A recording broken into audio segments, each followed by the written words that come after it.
¿Cómo estar seguros de que nosotros conocemos a Dios? Ese es el título del sermón de esta mañana. Y quiero que me acompañen a la primera carta de Juan, capítulo 2. Y vamos a leer del versículo 3 al versículo 11. Y en esto sabemos que hemos llegado a conocerle, si guardamos sus mandamientos. El que dice, yo he llegado a conocerle, y no guarda sus mandamientos, es un mentiroso. Y la verdad no está en él. Pero el que guarda su palabra, en él verdaderamente el amor de Dios se ha perfeccionado. En esto sabemos que estamos en él. El que dice que permanece en él, debe de andar como él anduvo. Amados, no os escribo un mandamiento nuevo, sino un mandamiento antiguo que habéis tenido desde el principio. El mandamiento antiguo es la palabra que habéis oído.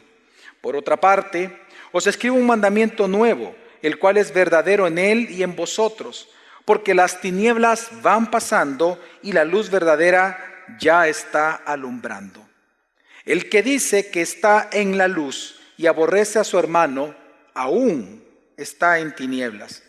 El que ama a su hermano permanece en la luz y no hay causa de tropiezo en él. Pero el que aborrece a su hermano está en tinieblas y anda en tinieblas y no sabe a dónde va, porque las tinieblas han cegado sus ojos. En la vida cristiana, si hay algo desconcertante realmente es ver personas que afirman amar a Dios, que afirman de verdad conocer a Dios, pero que en su vida no se ve el fruto de que estas personas tengan una real y verdadera comunión con Dios o con el Dios que ellos dicen adorar. Si algo realmente desconcertante que un pastor pueda ver es cuando nosotros hablamos con personas que dicen amar a Dios, dicen conocer a Jesucristo, dicen creer en Él, pero en sus vidas no se ve ningún fruto absoluto de ese conocimiento o de esa comunión de Dios o con Dios con esa persona. Por eso es que una de las preguntas que en su momento un cristiano se hace, todos nosotros nos la hacemos en algún momento, cada persona es distinto en el momento que se lo hace, algunos es recién convertidos, otros posiblemente meses después, pero todos los cristianos llegamos por lo menos una vez a preguntarnos, ¿cómo yo puedo estar seguro que soy un hijo de Dios? La pregunta de la seguridad de salvación es una pregunta necesaria que hay que realizarse en la vida cristiana. Cuando uno se pregunta esto, realmente uno está comenzando a caminar verdaderamente en dicha vida. ¿Cómo saber nosotros que conocemos a Dios? Es una pregunta importante. Pero aún más importante que cómo nosotros saber si conocemos a Dios, es la pregunta, ¿cómo saber, cómo estar seguros si Dios nos conoce a nosotros, si Dios me conoce a mí? Porque recordemos que ya en Mateo capítulo 7, Jesús hablando acerca de los religiosos de su época y en general en relación a todos los religiosos del mundo, hablando de los falsos creyentes, Él mismo mencionó que cuando Él viniera por segunda vez, en Mateo 7, 23 nos dice que Él les dirá esto a estas personas, y entonces les declararé, jamás os conocí. Si es importante para nosotros preguntarnos si nosotros conocemos a Dios o no, más importante es aún la pregunta, ¿acaso Dios me conoce a mí? Y nosotros lo que estamos observando en este texto de esta mañana es que el apóstol Juan nos va a responder esta pregunta. Y es que la seguridad de ser hijos de Dios es una necesidad. No saber o no estar seguros si somos hijos de Dios realmente causa no solamente desesperación, sino angustia en cualquier persona. Esto es similar a cuando una persona ama a otra y no está seguro si esta persona lo ama a uno. Eso causa desesperación, causa angustia, es una inseguridad que no nos permite relacionarnos con esas personas.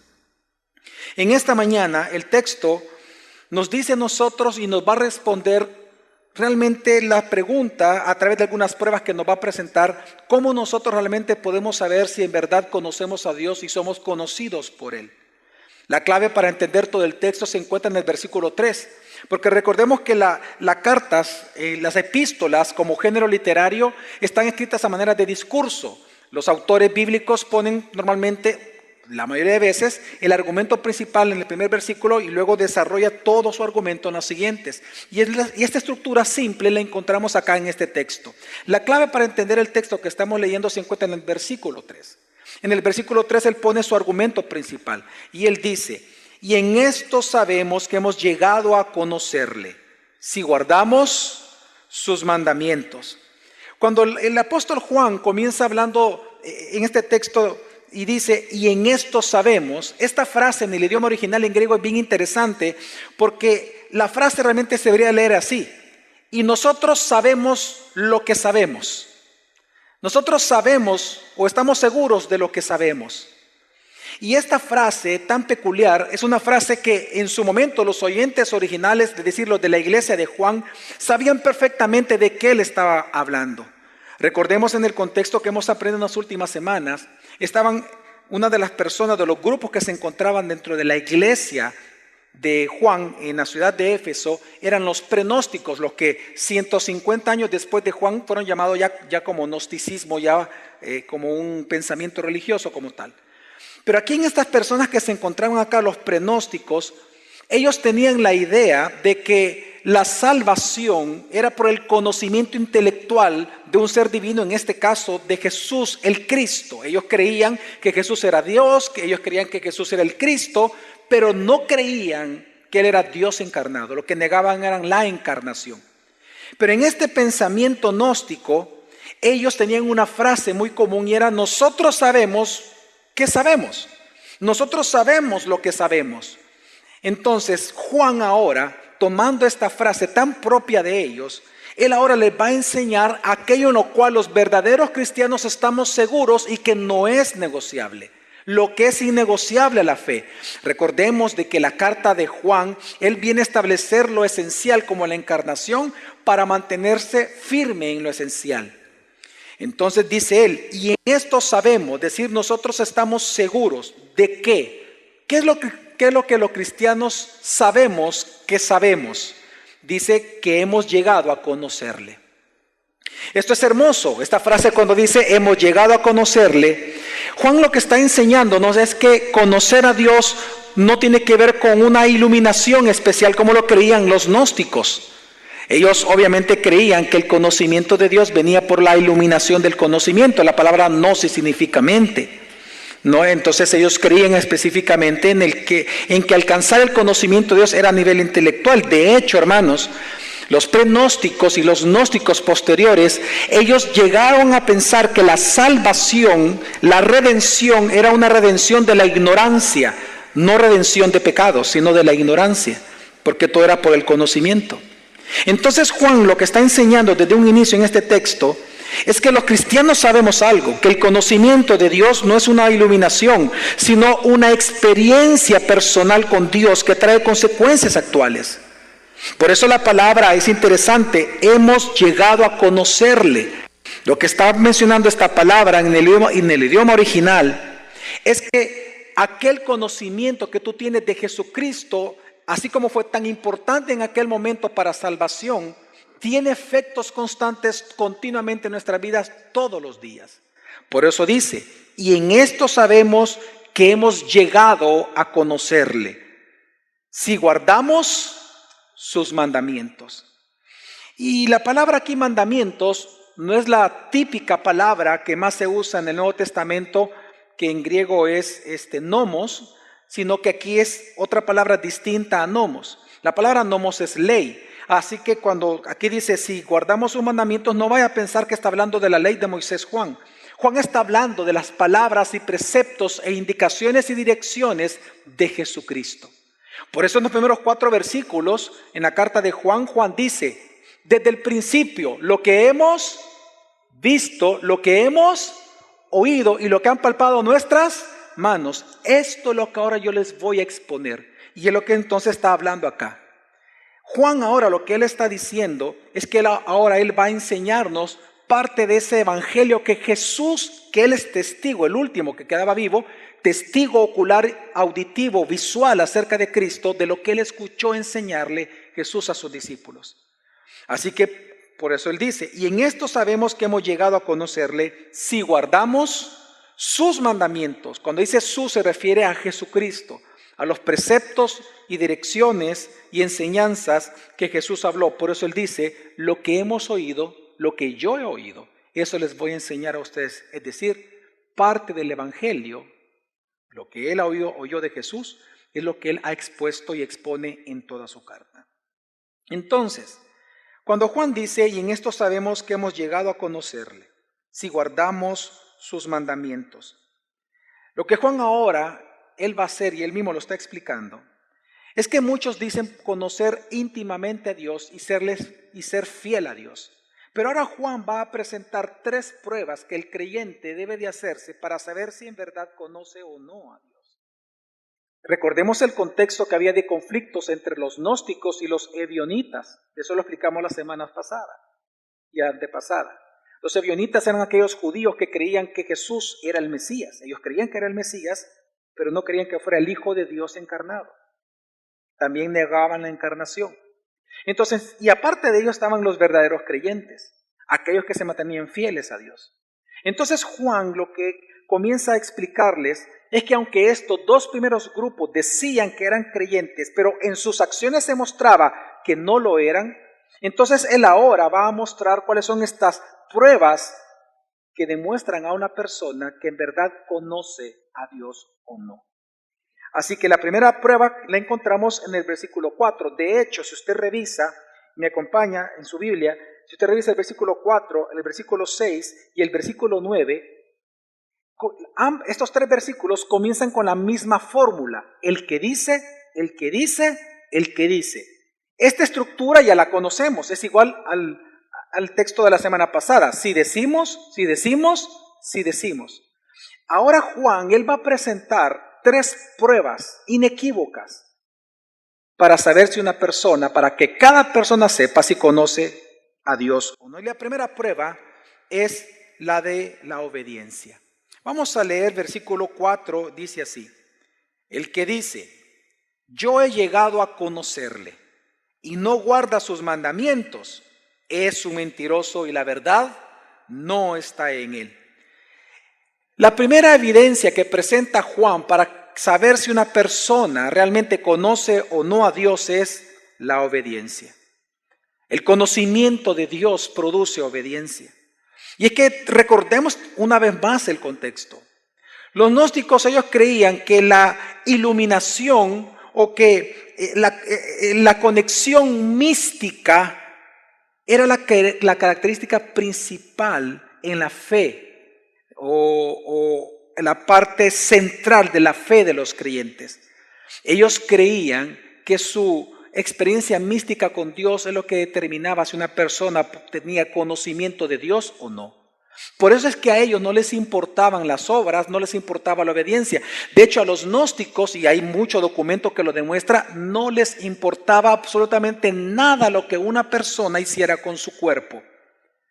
Porque para ellos lo más importante era la iluminación o la conexión mística con Dios para decir que tenían conocimiento con Dios, de Dios.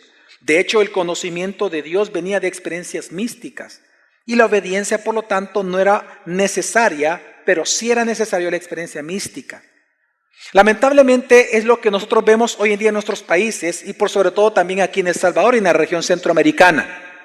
No vamos a negar que lo que nosotros observamos acá es que las experiencias místicas en muchos pastores e iglesias sustituyen el compromiso con la verdad de la Escritura.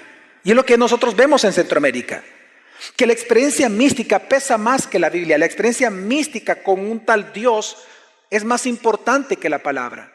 ¿O acaso usted no recordará que es muy común en El Salvador que personas digan, por ejemplo, o pastores digan, en la noche Dios me habló tal cosa, o estaba dormido, Dios se me apareció, o tuve una sensación y Dios me dijo tal cosa, y comienzan a predicar más de la experiencia mística que tuvieron apoyándose en la Biblia que del texto bíblico. Yo no estoy diciendo que ellos no mencionan la Biblia, pero lo que hacen es usarla como se usa un periódico o como se usa una revista o una enciclopedia. Ellos lo que hacen es exponer su experiencia mística apoyados en la Biblia, pero no exponen la Escritura. Lamentablemente, nosotros vemos esto y aún en la vida de muchas personas, que las experiencias místicas son más importantes que el conocimiento de la misma palabra. Y lamentablemente esa falsa seguridad se traduce en arrogancia. Y es lo que vemos nosotros en nuestra cultura. Una iglesia o una comunidad de supuestos creyentes arrogantes, en donde la experiencia es más importante que la palabra. Si a ti viene una persona y te dice, la Biblia te manda que no hagas dicho pecado porque es adulterio, muchas personas o algunas personas pudieran decir, pero lo que siento por ella es real, o lo que siento por él es real. ¿Cómo vas a creer que un Dios de amor va a impedir que nos amemos? Y lamentablemente eso es más común de lo que nosotros pensamos. El hecho de que la experiencia mística es más importante. Y es lo que estaba pasando con los prenósticos. Ellos creían que conocían a Dios porque tenían experiencias místicas con Él. Hace muchos años yo escuché, obviamente, una situación muy desastrosa para una iglesia, en donde la esposa del pastor llegó a decir que un ángel se le había aparecido a ella, en donde el ángel le había dicho que ella tenía que entrenar a las otras mujeres para que se acostaran con su esposo, porque era un regalo de Dios para él. Y ella lo creyó. Y cuando les expusimos la escritura diciéndole que eso era una aberración y que eso era pecado ante los ojos de un Dios santo, dijo, pero ¿y cómo puede ser posible si yo vi al ángel? Experiencias místicas.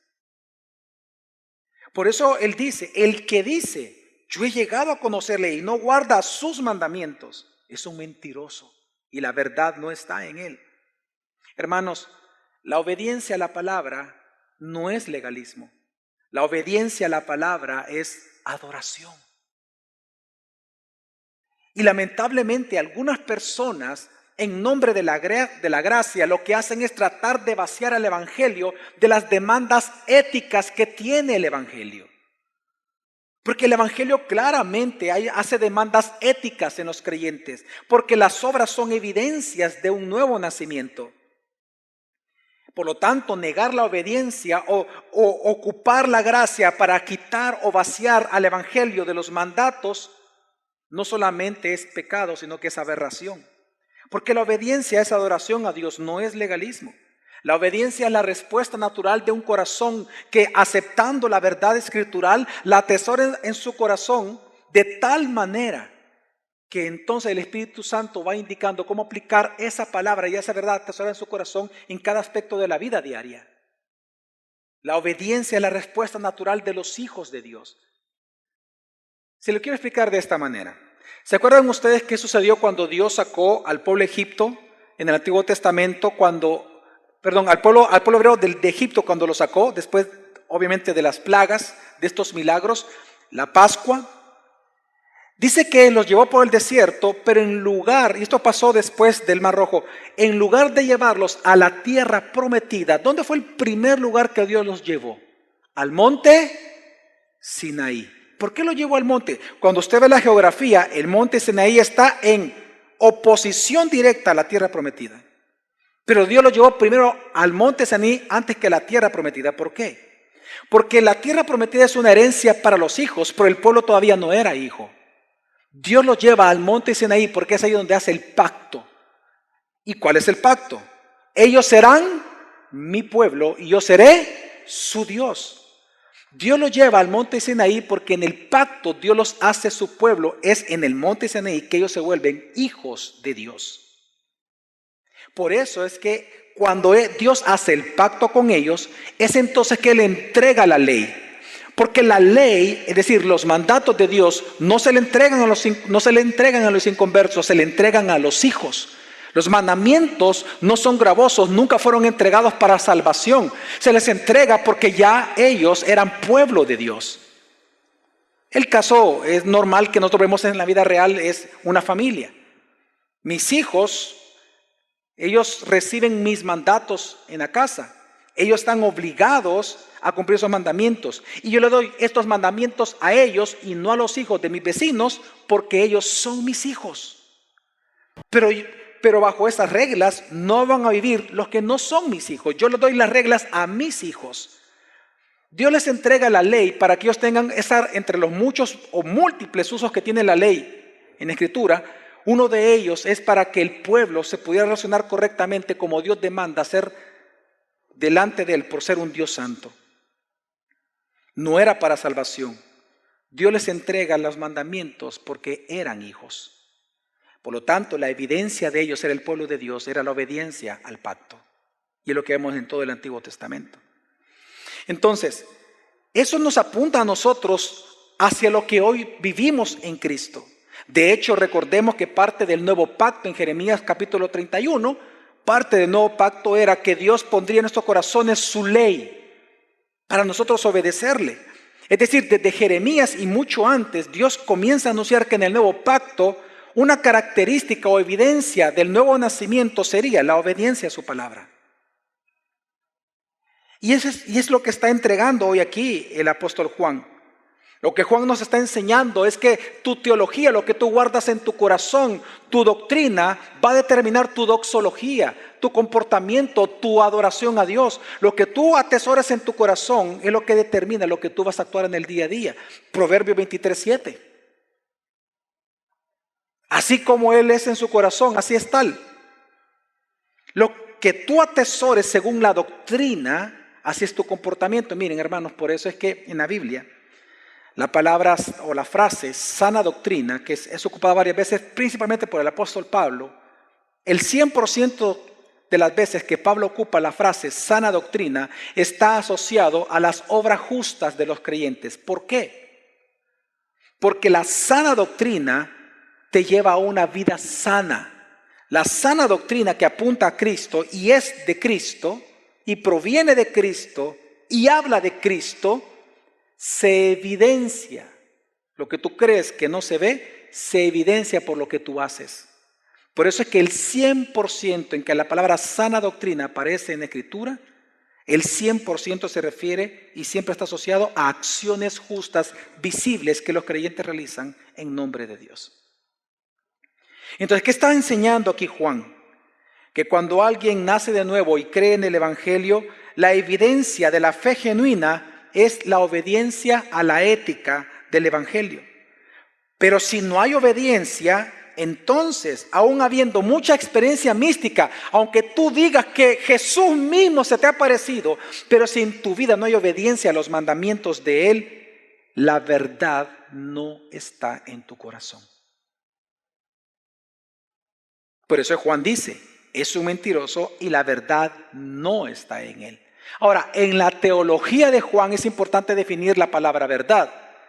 Juan, en su evangelio, recordemos que la primera carta es una respuesta a la mala interpretación de estos grupos en la iglesia cuando él escribió el evangelio.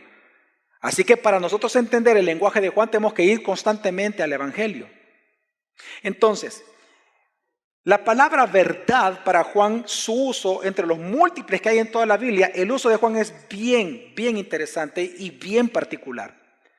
Juan habla de la verdad en su evangelio en primer lugar acerca de Jesús. Él dice que Jesús es la verdad.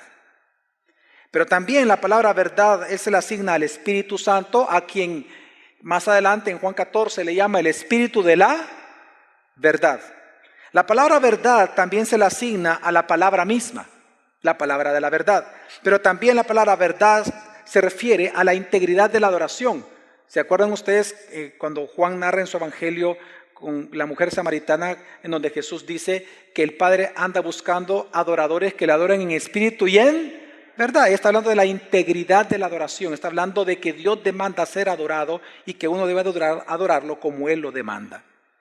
Entonces, este múltiple uso de la palabra verdad nos dice algo muy importante cuando Él afirma que si alguien dice conocer a Jesús y tener experiencias místicas con Él, pero no guarda sus mandamientos, Él dice, el tal es mentiroso y la verdad no está en él. Cuando Él dice que la verdad no está en alguien, lo que Él está diciendo es que Dios no está en esa persona.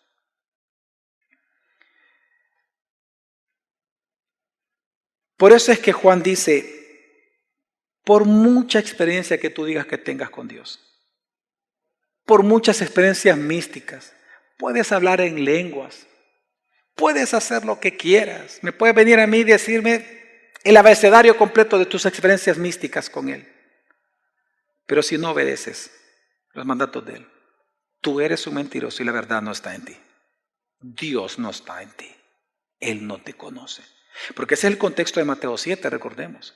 Muchos de ustedes me dirán, en tu nombre echamos fuera demonios, experiencias. En tu nombre profetizamos, experiencias místicas. Pero yo les diré a ustedes, apartados de mí, malditos, nunca os conocí. Pero de manera contraria, Juan establece entonces, ¿qué hacen entonces los verdaderos cristianos? ¿Qué hacen los que sí verdaderamente conocen a Dios? Y va a ser entonces el contraste entre el versículo 4, hoy con el versículo 5. Dicen en el versículo 5. Pero el que guarda su palabra, en él verdaderamente el amor de Dios se ha perfeccionado. En esto sabemos que estamos en él. La palabra guardar en la Septuaginta, que recordemos que Jesús y los discípulos crecieron con la Septuaginta, es decir, el texto hebreo traducido al griego directamente, la palabra guardar significa observar la verdad y protegerla.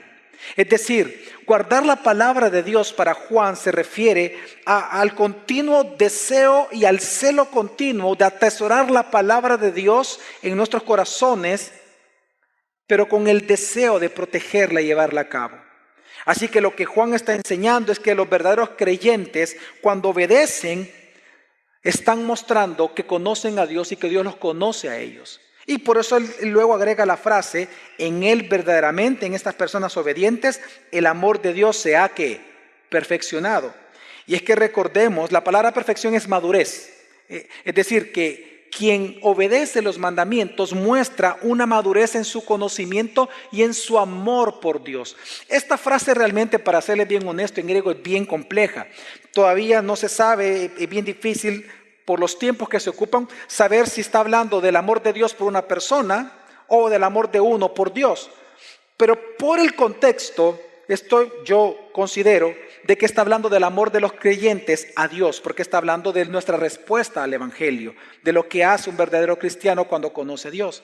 Entonces lo que está enseñando aquí Juan es que cuando una persona obedece, lo que está haciendo entonces evidencia por la obediencia es que ama profundamente a Dios y por eso lo obedece.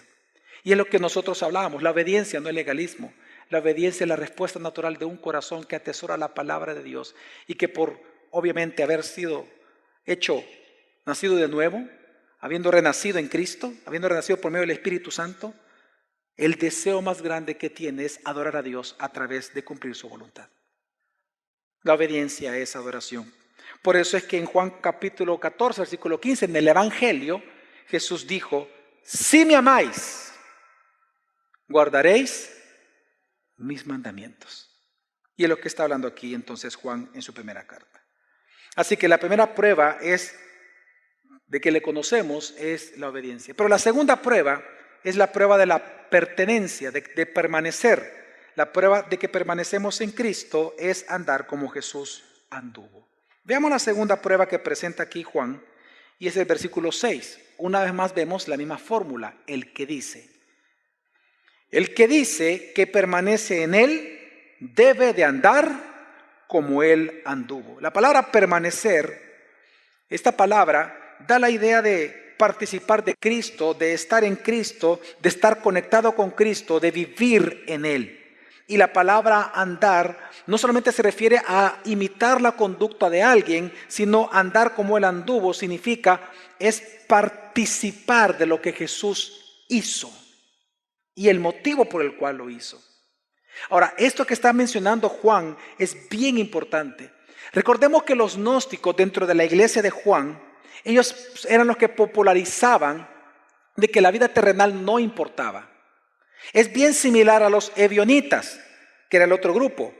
Los ebionitas, recordemos de que ellos, por ser judíos, ellos decían que por ser hijos de Abraham, ellos tenían derecho de entrar al seno de Abraham. Es decir, que por solo el hecho de ser hijos de Abraham, según ellos, por ser étnicamente judíos, ellos merecen estar en el cielo. De hecho, al día de hoy ellos siguen pensando eso. Yo conozco a un judío y hablando con él de este tema, yo le pregunté, ¿y tú cómo tú te salvas? Y él me dijo, es que nunca he dejado de ser salvo, me dijo. Yo por ser judío, yo sé que voy a ir y entrar al seno de Abraham, me dice. Solo por ser judío. Ustedes son los que tienen que salvarse. Ellos piensan al día de hoy exactamente igual. Entonces, ellos, tanto los ebionitas con su religión como el gnosticismo con su misticismo, ellos creían que la vida terrenal no era tan importante de alguna manera. Por ser todos los gnósticos. Pero lo que está enseñando Juan aquí es bien importante.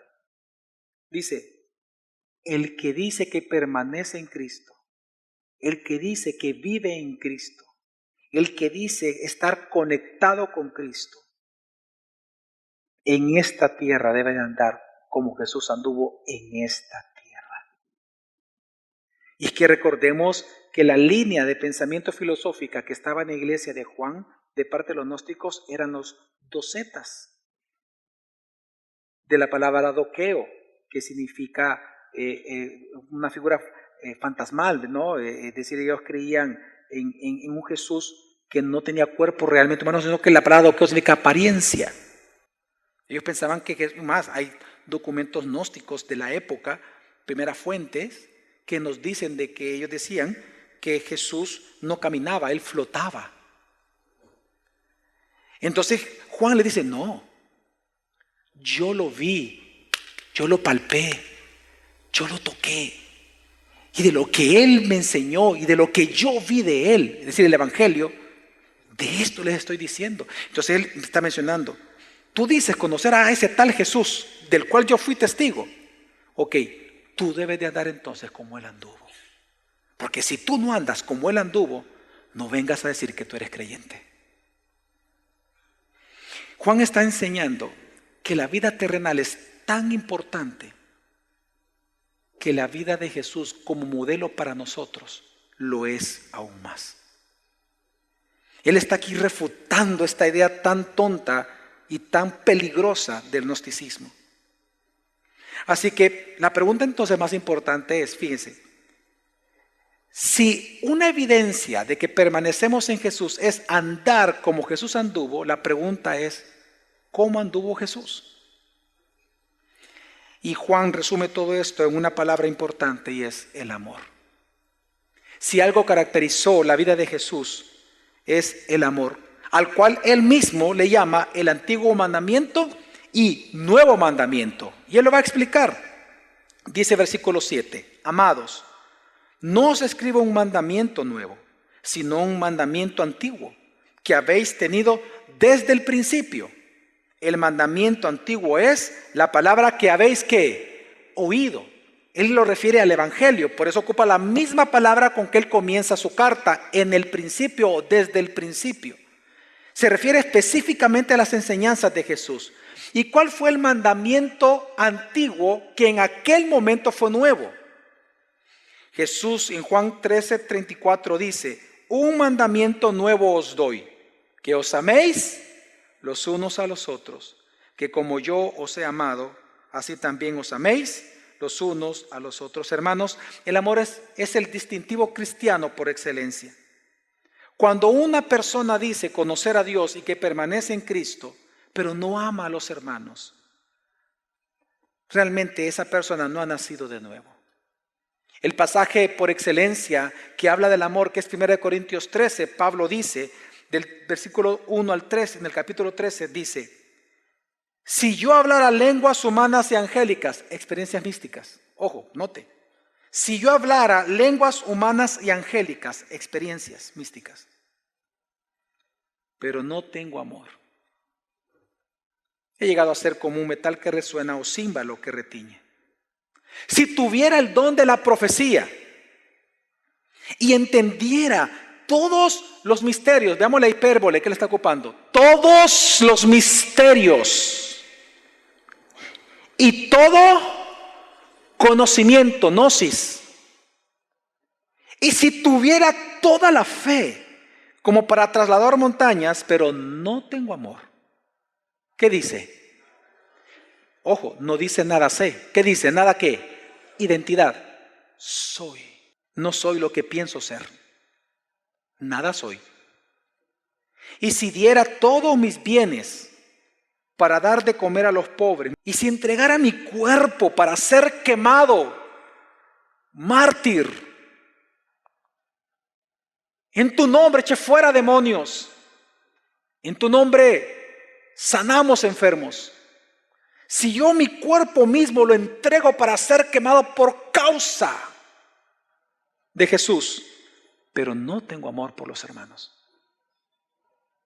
de nada me aprovecha eso. Wow, es muy duro lo que Pablo está enseñando acá, lo que Dios está enseñando. Hermanos, si una persona tiene toda clase de experiencias místicas, pero no ama al prójimo, realmente no lo ama, no sirve de nada, nada es y nada logra. El amor es una de las más grandes evidencias de que tú conoces a Dios y de que Él te conozca a ti. Por eso es que el mismo mandamiento que Juan califica aquí como antiguo, hoy le llama el nuevo mandamiento. Veamos versículo 8, sigamos leyendo, dice: por otra parte, os escribo un mandamiento nuevo, el cual es verdadero en él y en vosotros. Porque las tinieblas van pasando y la luz verdadera ya está alumbrando. Juan, ¿el amor es un mandamiento antiguo o es un mandamiento nuevo? Ambos. Es antiguo porque ya habían pasado más de 50 años de la resurrección de Jesucristo cuando Juan escribió esta carta. Por lo tanto, ya era un mandamiento antiguo. Jesús lo habló como nuevo, pero ya era antiguo. Pero a la vez es nuevo. ¿Por qué? Y dice: os escribo un mandamiento nuevo, el cual, el mandamiento, es verdadero en Cristo y en vosotros. Pero ¿por qué es verdadero este mandamiento en Cristo y en nosotros los creyentes? Porque las tinieblas van pasando y la luz verdadera, Cristo, ya está alumbrando. Lo que está diciendo esto: cuando una persona nace de nuevo y se convierte al Señor por el depósito del don de la fe, en ese momento, esa persona, porque Cristo ya habita a través de su Espíritu Santo en nosotros, lo que tiene que evidenciarse es el amor de Dios en nosotros, traducido en amor para los demás. Lo que Juan está enseñando es que, miren, el amor de Jesús fue un amor peculiar que solo Él pudo cumplir. Y me refiero al morir en una cruz. De tal manera amó Dios al mundo, que dio a su Hijo. Este amor que Jesús cumplió en la cruz es muy peculiar, que solo Él lo puede cumplir. Tú y yo no tenemos que morir en una cruz para mostrar el amor al hermano que está a la par tuya. Pero lo que sí está diciendo la Biblia, y es el nuevo mandamiento, que así como Jesús nos amó con esa calidad de amor con que Él nos amó, ahora nosotros debemos de evidenciar ese amor de Dios por nosotros, amando a los demás. Pero si en ti no existe tal evidencia de amor, sino de odio, de amargura, de rechazo, de soberbia hacia otros creyentes, es porque simplemente no conoces a Dios y Dios no está en ti. Simplemente tú no permaneces en Él. Y es que esto me lleva a un caso bien importante en nuestras iglesias modernas de hoy en día. Si bien es cierto, hoy en día no existen los gnósticos y no existen los ebionitas, y si bien es cierto, no existen este tipo de casos contextuales a este texto, no vamos a negar que hay prácticas pecaminosas que se asemejan a esto. Recordemos que en aquel momento también existía un cuarto grupo de personas que rodeaba la iglesia de Juan y eran los cesacionistas. Aquellos que, claro, estamos hablando de cesacionistas de aquel momento, que eran los que habían cesado de congregarse, a los que Juan más adelante, como veremos en la carta, les llama que tienen espíritu de anticristo. Dice, estaban con nosotros, pero no eran de nosotros. Este grupo de personas que habían abandonado la iglesia a los cuales en teología se le llama cesacionistas de esta época, ellos realmente atacaban la iglesia porque querían sacar a los que veían. ¿Por qué menciono esto? Porque si bien es cierto, estos tres grupos, ebionistas, gnósticos y cesacionistas, no están en las iglesias modernas, pero lamentablemente el pecado sí. ¿Cuántas personas creen ustedes que van a una iglesia, se congregan, pero no tienen conexión con la iglesia? Es como que si usted viniera acá el día domingo, usted se sienta, escucha, participa de la adoración al Señor, pero en la semana usted no tiene conexión con nadie de la iglesia. Porque en su filosofía, aunque no es gnóstica, pero su filosofía de que el trabajo es lo más importante, es tan fuerte que para usted tener comunión con otros hermanos de la iglesia no lo es.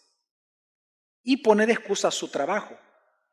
Y el trabajo es lo que a usted le impide, o su filosofía, le impide tener comunión con hermanos de la iglesia. Es el mismo efecto y es el mismo clase de pecado.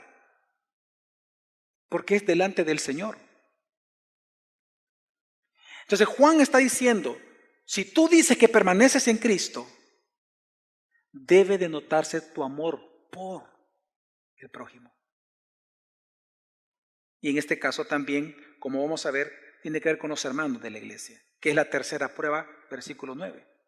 Dice, una vez más la misma fórmula, el que dice. El que dice que está en la luz y aborrece a su hermano, está aún en tinieblas. En el caso anterior, si usted se da cuenta, él no menciona la palabra hermanos. Ahora sí la va a mencionar. Hoy va a hablar del amor entre hermanos de una misma congregación local. Él dice, el que dice que está en la luz y aborrece a su hermano está aún en tinieblas. Andar en la luz, hermanos, recordemos que es caminar en este valle de sombra de muerte, que es todo el mundo.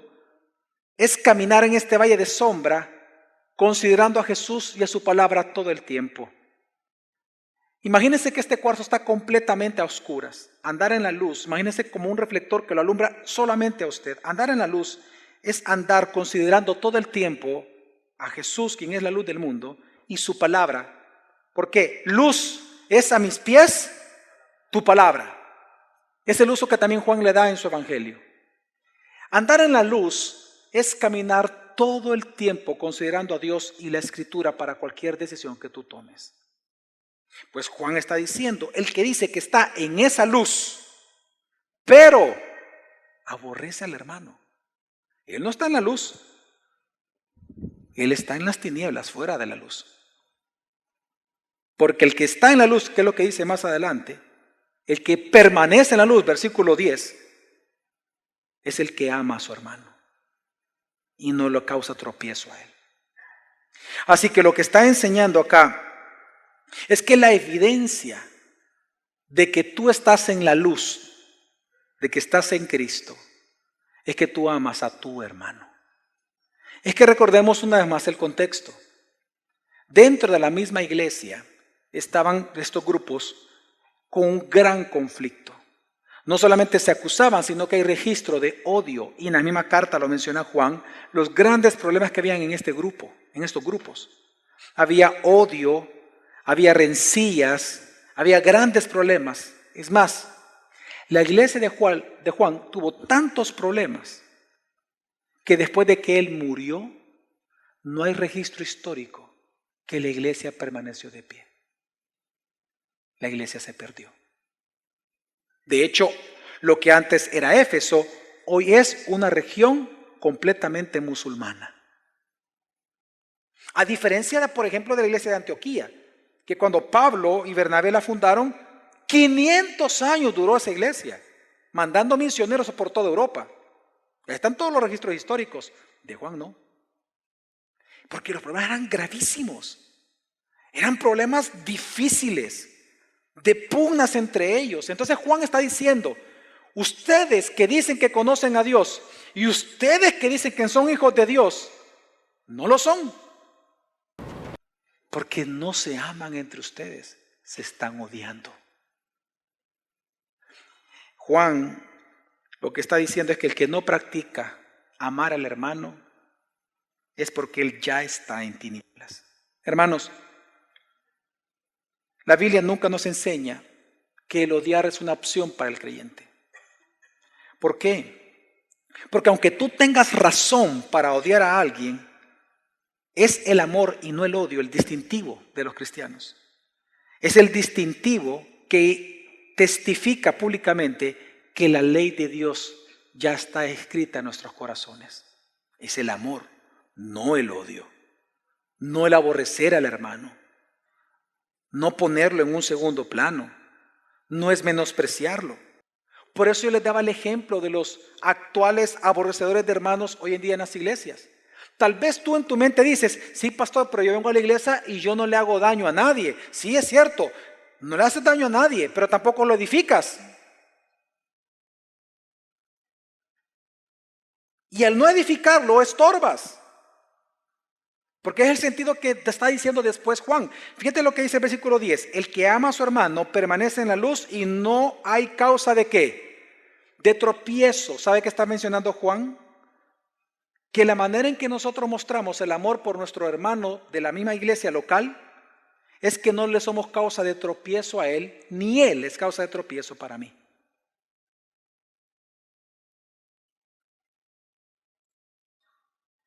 Ahí podemos incluir todos los pecados sociales dentro de una iglesia. El chisme, murmuración, la mentira, la burla, palabras modernas, el bullying.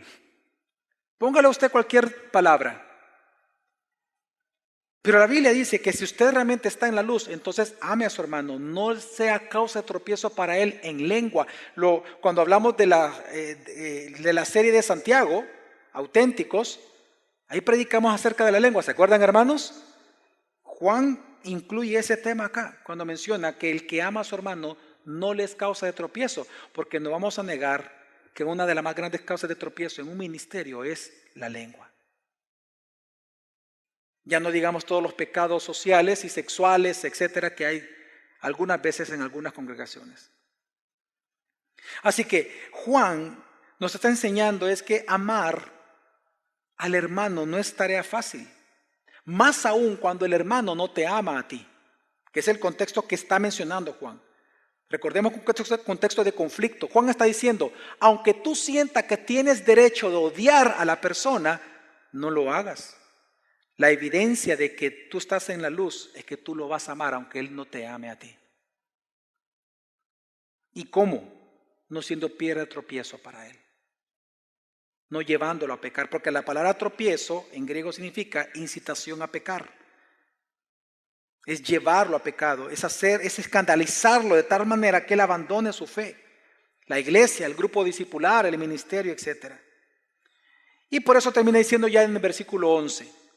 Pero el que aborrece a su hermano está en tinieblas y anda en tinieblas y no sabe a dónde va, porque las tinieblas han cegado sus ojos. El que aborrece a su hermano está en tinieblas y ha cegado sus ojos. Esa frase es una alusión muy clara a Isaías 6, en donde Dios le dice a Isaías que su ministerio era profetizar a Israel que por su idolatría, recuerde que el ojo por ojo, diente por diente, no solamente es una ley que se cumplía para las autoridades, sino que es algo que Dios cumple como autoridad en la Escritura. Dios le dice a Isaías, diles que así como son sus ídolos de madera, que teniendo ojos no ven y teniendo oídos no oyen, ellos se van a volver igual que el Dios que ellos adoran. Teniendo oídos no van a oír, teniendo ojos no verán. Ese texto Jesús lo ocupa más adelante cuando le preguntan a Jesús, mira Jesús, ¿y por qué tú ocupas parábolas con todos? ¿No sería más fácil que tú hables más claramente para que todos entiendan? En esa pregunta tan interesante Jesús responde, y citando a Isaías, es que aquí se cumple lo dicho por el profeta, dice, que oyendo, la parábola, oyendo ¿qué? No oyen y entiendan.